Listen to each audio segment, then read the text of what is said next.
Bismillahirrahmanirrahim. Assalamualaikum warahmatullahi wabarakatuh. Halo semuanya, kembali lagi dengan saya Sri Soiman dengan NIM 231340096. Nah teman-teman, sekarang saya akan melanjutkan learning journal yang kemarin. Sekarang learning journal yang keempat. Nah teman-teman, kemarin kita sudah membahas tentang metode dan teknik dalam public speaking. Nah, sebelum kita ke metode, kita membahas dulu tentang komponen dasar dalam public speaking. Nah, dalam kegiatan public speaking ada beberapa komponen penting yang mendukung proses komunikasi.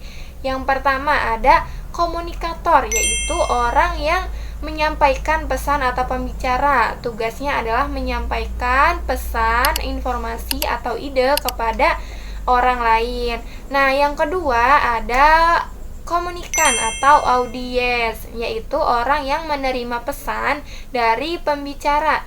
Nah, audiens ini biasanya menjadi umpan balik atau respon terhadap apa yang disampaikan oleh pembicara. Nah, yang ketiga ada media, yaitu sarana yang digunakan untuk membantu penyampaian pesan. Misalnya yaitu mikrofon, slide presentasi, atau media visual lainnya. Nah, semua komponen ini saling berkaitan ya, sehingga proses komunikasi itu dapat berjalan dengan baik. Nah, pesan juga dapat dipahami oleh audiens atau orang yang menerima. Terus selanjutnya yaitu tentang metode dalam public speaking. Dalam public speaking ada beberapa metode yang bisa digunakan oleh pembicara ketika menyampaikan suatu materi. Yang pertama adalah metode impromptu. Nah, metode ini adalah cara berbicara di depan umum tanpa persiapan sebelumnya. Biasanya juga metode ini digunakan ketika seseorang diminta berbicara secara tiba-tiba atau dadakan ya. Misalnya ketika diminta memberikan gagasan, tanggapan, atau sambutan dalam sebuah acara. Yang kedua adalah metode ekstemporan. Nah, pada metode ini pembicara menyiapkan garis besar materi terlebih dahulu nih. Terus saat presentasi juga pembicara menjelaskan materi tersebut dengan lebih bebas tanpa membawa catatan apapun.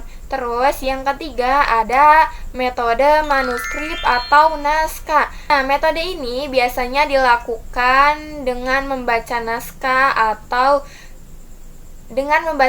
yang sudah disiapkan sebelumnya.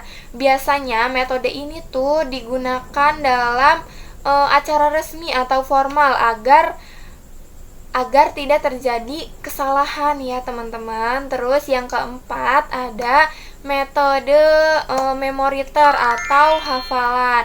Nah, metode ini dilakukan dengan cara menghafalkan naskah ya. Naskah yang sudah disiapkan sebelumnya, ya sudah dibuat sebelumnya. Nah, dalam metode ini pembicara tuh bisa menyampaikan materi tanpa harus membaca teks.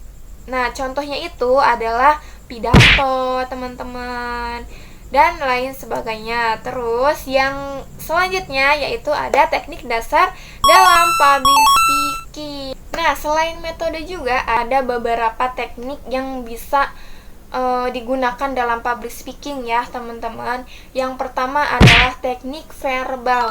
Nah, teknik verbal ini yang berkaitan dengan penggunaan kata-kata saat berbicara. Seorang pembicara juga harus menggunakan bahasa yang jelas, terus mudah dipahami, bahasa yang baik, dan sesuai dengan audiens ya teman-teman. Yang kedua adalah teknik vokal. Nah, teknik vokal ini berkaitan dengan penggunaan suara saat berbicara ya, seperti volume suara, intonasi, dan yang ketiga adalah teknik visual atau bahasa tubuh. Nah, teknik ini yang berkaitan dengan penampilan atau bahasa tubuh pembicara seperti gerakan tangan, terus juga ekspresi wajah, kontak mata, terus dan sikap tubuh.